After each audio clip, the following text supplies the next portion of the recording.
Hello, Panther parents. Happy new school year. For those of you I haven't had the privilege of meeting, I'm Mrs. Holmes, the principal here at Riverview. I'd like to thank everybody who had the opportunity to come to open house today. Students and teachers as well as parents seem to be very excited about the start of this new school year. I'd like to take just a few minutes of your time via video, if you don't mind, and show you a few things that will come home either today, if you picked up your white envelope, or that will come home on Tuesday with your child. I'd like to point a few of these things out to you. In the packet, you're going to have a list of the items, and at the top you're going to see the items that you'll need to sign, review, and return to school. And then at the bottom you're going to see items that we'd like for you to review, and then those can stay at home with you.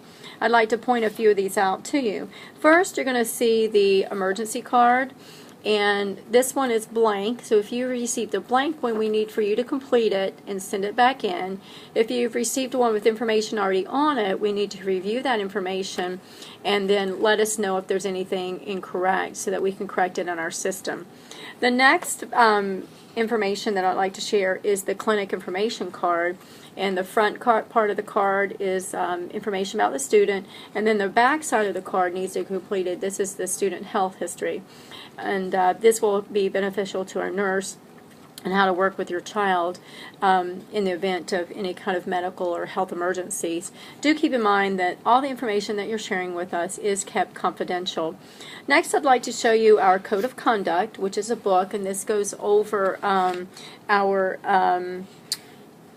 expectations for our students. And on the very back of that, you're going to see the back side has information for you to complete as well as the inside cover. So just tear off this back cover, read, sign, and complete it, and then send it back in. This also includes information about the Do Not Publish list in the event that you want your child on that. Next, I'd like to show you our elementary schools, our handbook, our parent-student handbook for the Division for Spotsylvania County. This has a ton of information inside of it, from inclement weather to anything that you might want to read about as far as our procedures for the division. On the back side of this, you're going to see a Spotsylvania County instructional calendar. You're also going to get one of these as well, in addition to the one that's on the back of the book.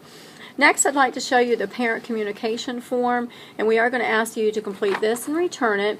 And this is one of our ways of communicating with you, either using an email address or two, or if you would like to have things copied and sent home. For example, flyers, you may want to receive them just via email, or you may want to have a copy as well. And if you don't have access to email, that's fine. We'll still make sure that we get a hard copy home to you.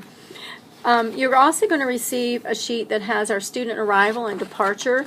This tells you about arrival times, which are beginning of the day is students can be dropped off as early as 8:20, and from 8:20 to 8:30, and these students dropped off, they will be in the cafeteria for that 10 minutes, and then at 8:30 the bell will ring and they'll go down to their classroom.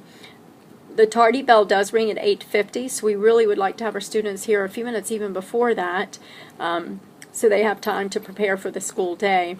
It also gives information about bus riders and parent pickups. If you are going to be a parent pickup on a regular basis, there's a form in there, or you can ask for that form so that we have that information. Also, this year we're going to be establishing some positive behavior throughout the entire school. It's going to be a school-wide, and it's Panther Pride in the cafeteria, and I'm holding up one of the sets of rules, and this will be in the cafeteria. We'll also have one for the hallway, for the restrooms, for the playground, and then for our classrooms. And our goal is to be consistent school-wide, to help our students learn to be respectful, to be responsible, and to be ready. We're going to teach them what all these mean and what the expectations are. We're also going to send home information for you so you're aware of them as well. One of the other things that's part of our behavior plan is you're going to hear something about voice levels. And you may, your student may come home and hold up a finger 0 or 1 or something like that, and that kind of indicates a verbal cue of what that means. For example, if the teacher holds up a 0, that means it's silent, no one's talking at all. And a 1, I'm just whispering. And if I hold up a 2, that means I'm just partnering with and talking quietly with my partner. A 3, I'm having conversation, kind of like what I am right now. An outside voice is number 4. That means I can raise my voice a little bit more while I'm playing outside. And then 5 is in event of any kind of emergency, we want them to be able to be heard. So you're going to get more information about this. And then our teachers are going to be going over all this information next week with our students. So ask them about it. One last form that I want to point out is our volunteer form, and this is throughout the division. And you do have to complete this form at the beginning of every school year. And what I'd like for you to do, if you're considering volunteering at all throughout the school year, go ahead and complete this form now so I can go ahead and get it processed, and we can get you on the approved volunteer list. It does take a few days or maybe sometimes even a few weeks to process the forms. So I do encourage you, even if you don't think you might volunteer until field trip or field day or something like that, then we can go ahead and have this in place, okay? I would also like to tell you that our staff is available for you and your students, and you can communicate with us via email. You can look at Riverview's webpage, and there's a whole host of information there, as well as links to any staff member's email address. I also encourage you to look at Spotsylvania County Schools website, because there's a lot of information there as well. Riverview does have a Facebook page, and we do use Twitter. So I encourage you, if you use either of those social media, to follow us on that. Again, I'd like to welcome you to this new school year. I get a sense it's just going to be a great year, and we look forward to working with y'all. Have a great Labor Day weekend, and we will see everybody, all of our students, back Tuesday morning. Thank you. Bye-bye.